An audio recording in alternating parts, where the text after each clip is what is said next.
asalaamu aleykum mbokk yeeg xarit yi maa ngi leen di nuyu di leen ziar bu baax a baax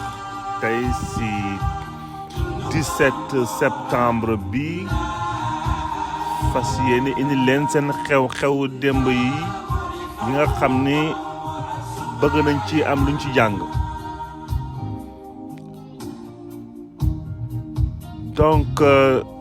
tey ñu ñëw ci sunu éphéméride yi ñu nar ko articuler ci juróomi xew-xewu démb wante xel bi yëpp nekk ci benn sujet bi nga xam ne ñoom ñëpp li ci ëpp nekk nañ ko en commun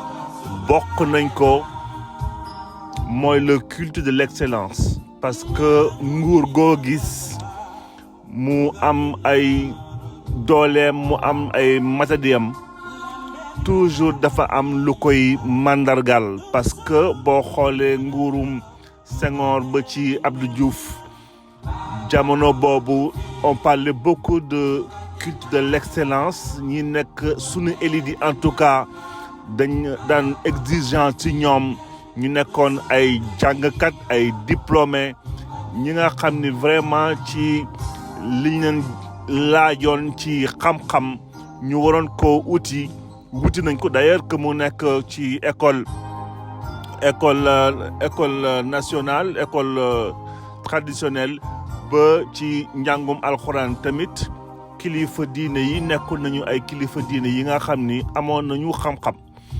Donc ñu nekkoon toujours ci culte de l'excellence boobu matadi ak ñàkk matadi yëpp loolu moo mandargaloon nguurum socialiste buñ ko mënee résumé noonu parce que aussi amoon nañu yéene comme on dit fonder un état. Ginnaaw boobu nguurum libéral xëy na mu ñëw aussi am yeneen approche beaucoup plus populaire on va dire, de ce fait que avec ses risques comme on dit, ses forces et ses faiblesses mu am ay conséquences am yi nga xam ni comme aussi nguurum parti socialiste amoon na aussi ay yenn conséquences yi parce que xëy na nit ñi jàngoon nañu wante de manière générale orientation yi nga xam ni waroon nañ ko mën a def ci askan bi au niveau populaire ba ci auto-entrepreneuriat ba ci yu bëri xëy na xawoon na manqué ñu ñëw ci nguurum parti Abdoulaye Wade du moins nguurum libéral foofu nag plus on est dans des politiques nga xam ni populiste parfois et populaire ba lu nit ñi jàng yëpp di nga gis ku la romb am ay teraanga yoo xam ne yow mënoo see jot pourtant njàng bi fi nga waroon jàngee woon nga fa chance bi nga waroon am logiquement waroon nga am wante du demee noonu di nga gis toujours soit moo la ëpp ay lijjanti mbaa moo la ëpp ay connaissance wala moo la ëpp ay pexe pour mën cee génn ba ci ñu dem ba gis ko ci sunu ay assemblée nationale nga xam ni niveau de responsabilité bi ak d'intellectuel bi complètement dégradé wu. Donc pour dellu si waat ci nguurum Senghor parti socialiste de manière générale nekkoon nañu nguur boo xam ni bi vraiment dañu doon liggéey ci culte de l'excellence et de la formation. Donc ñu mën a nekk tey sunu sujet ci sunu éphéméride du tey bi si jiitu di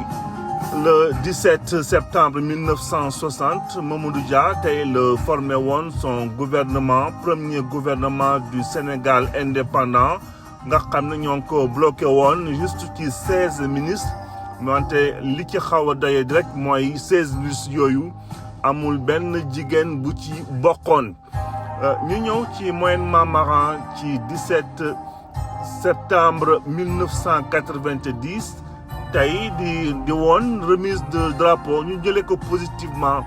remise de drapeau national au contingent sénégalais yi nga xam ne ñoo waroon dem Arabie Saoudite pour défendre le Koweït dans le cadre tempête du désert fan yii yàgg nañ ci ñëw ci disparition wu d'ailleurs ci 27 jàmbaar yi en 91 ñu amoon ñu ci xawoon xam te sunu yaram ba tey di ci daw saa yu ñëwee ci dossier boobu ba ci seen ay indemnisation ba nga xam ne ba léegi matul ñu dellu siwaat encore ci culte de l'excellence parce que kilifa yu mag kii di Jean-Baptiste Tine di 17 septembre 2019 lañ ko nommé woon commandant de gendarmerie nationale directeur de la justice militaire mu ñëw remplacer fa kii di Cheikh Sène mu dem à la retraite donc mesure bi nga xam ni bi jël na à compter on parle de 15 novembre 2019 17 septembre pour 17 septembre ci même bés bi kii di général Birame Diop nekk actuel ministre des forces armées ki lañ ko nommé woon chef d'état-major général de l'armée sénégalaise mu ñëw wuutu fa kii di Cheikh Gueye général Cheikh Gueye ñu moom aussi dem à la retraite 17 septembre bi 3 ans plus tard 2022 kii di Amadou Ba lañ ko mujj woon nommé par la force des choses on va dire premier ministre du Sénégal moom nekkoon ancien ministre de l'économie et des finances et du plan de 2013 à 2019 ancien ministre des affaires étrangères ci lu xaw a gàtt 2019 ba 2020 moom nekkoon na ci formation gouvernement de 38 membres et dont 8 femmes ñi fi tudd ñëpp nag ñu nekk ñoo xam ne dañ ñëw ci seen ay jaar-jaar professionnel pour wax à quel point nekk nañu ay jàngkat quel que soit est-ce que d'accord nañu ak ñoom ci ni ñu doxalee seen métier. dellu si donc ci formation gouvernement wu kii di premier gouvernement wu Mamadou Dia ñu ràññee ci woon nag ay kàngam yu bëri jamono boobu ci temps wu Léopold Sédar Senghor ak première année wu Abdou Diouf balaa ngay nekk ministre obligatoirement d'ailleurs da doon génn ENAM di woon école nationale d'administration et de magistrature donc boo génn woon ENAM mënoo woon fexe ba nekk prétendre ci poste de ministre donc jamono boobu en plus de ça moralité bi nga xam ne enquête de moralité bi nga xam ne bi daawoon nañ ko def systématiquement et obligatoirement donc gouvernement bi amoon lu toll ci premier gouvernement bi donc lu toll ci 16 ministres amul woon nag benn jigéen donc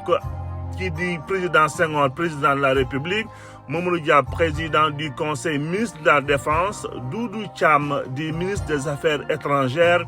Gabriel Darboussier ñëwoon nañ ci fan yële ci garde des Sceaux Valdiodio Ndiaye intérieur ministre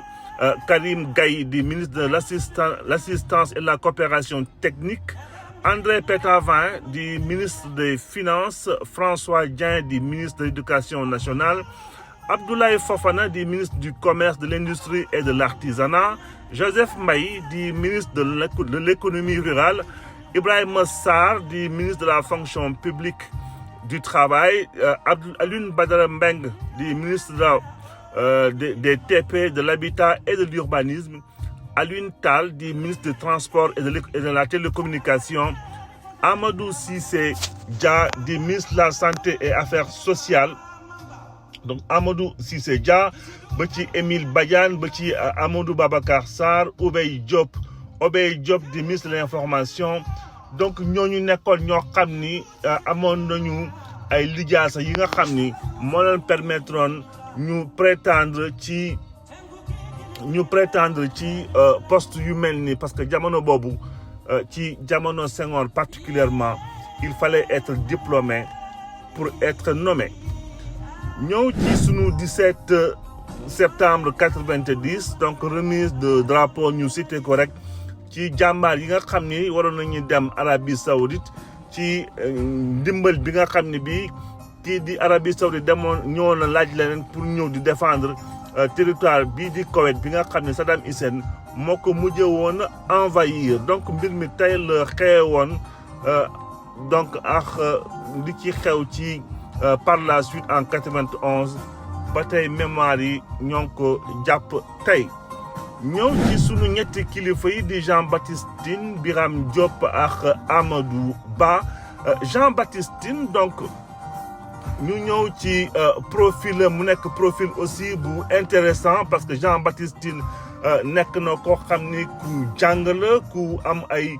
lijaasa yu am solo nekk koo xam ni ki diplômé de l'académie royale militaire de Meknès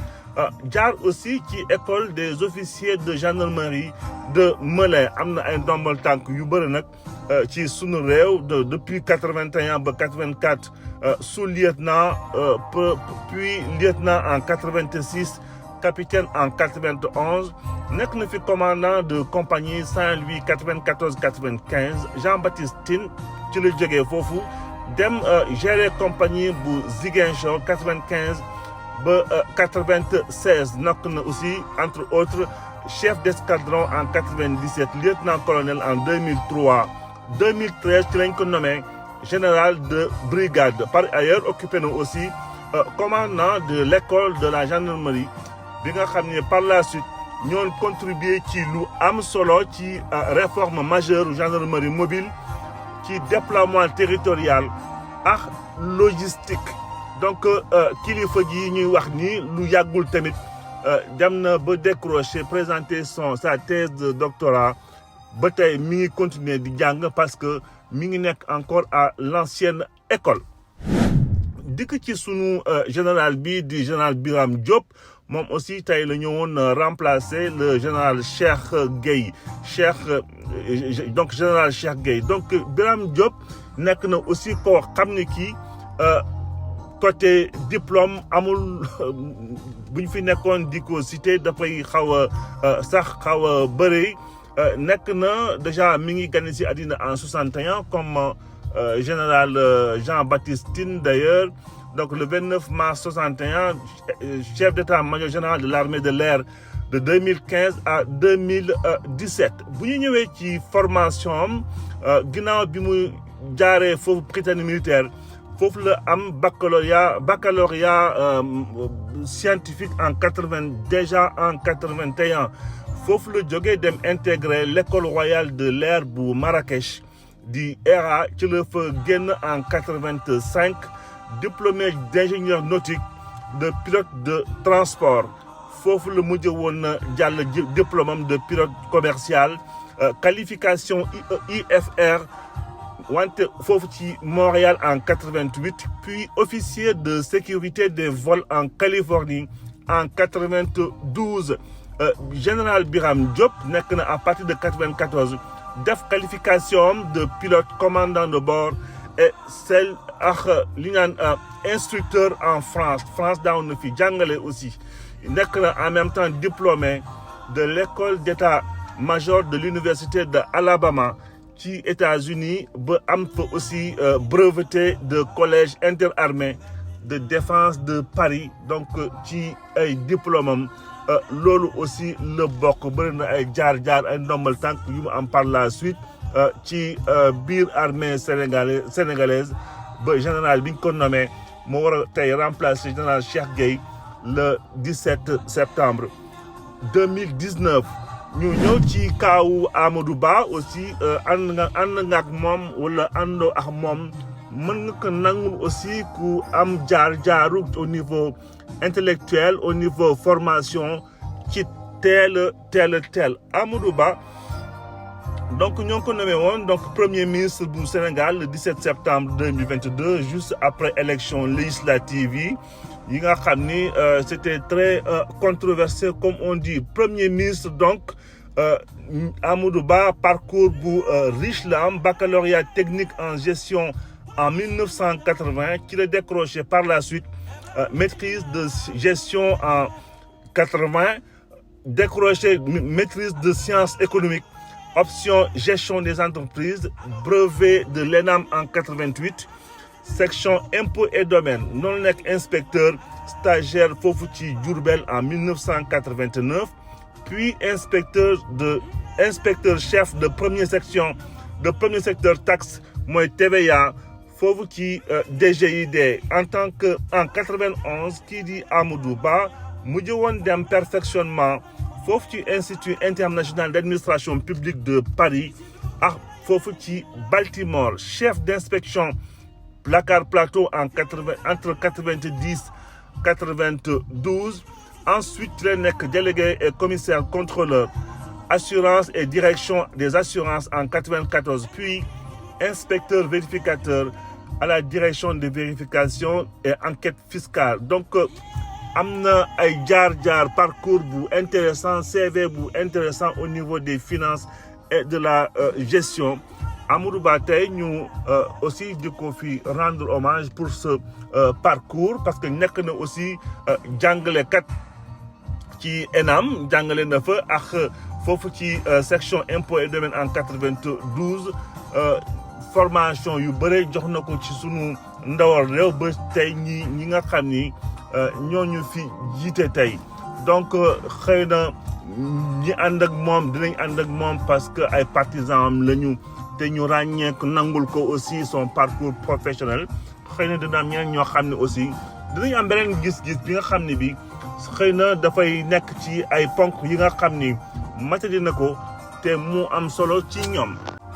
donc nguur goo gis dafay am ay priorité am ay orientation mu nekk lu parfait mu nekk lu xaw a matadi ndax lépp sottiwul ku nekk dafay am fu mu jàpp dawal ba fa nga mën keneen ñëw jot ci lenge yi ba yeggale mbir bi yeggale yéeneem ci Sénégal donc li moo ràññee woon nguurum parti socialiste nguurum perfection formation ak étude donc di jeexale fii sunu éphéméride di ba ëllëg 18 septembre di yegg fii avec beaucoup de bonheur yeggale waxtaan bi partager ak yéen sunu gis-gisu sunu réew ci àddina bi aussi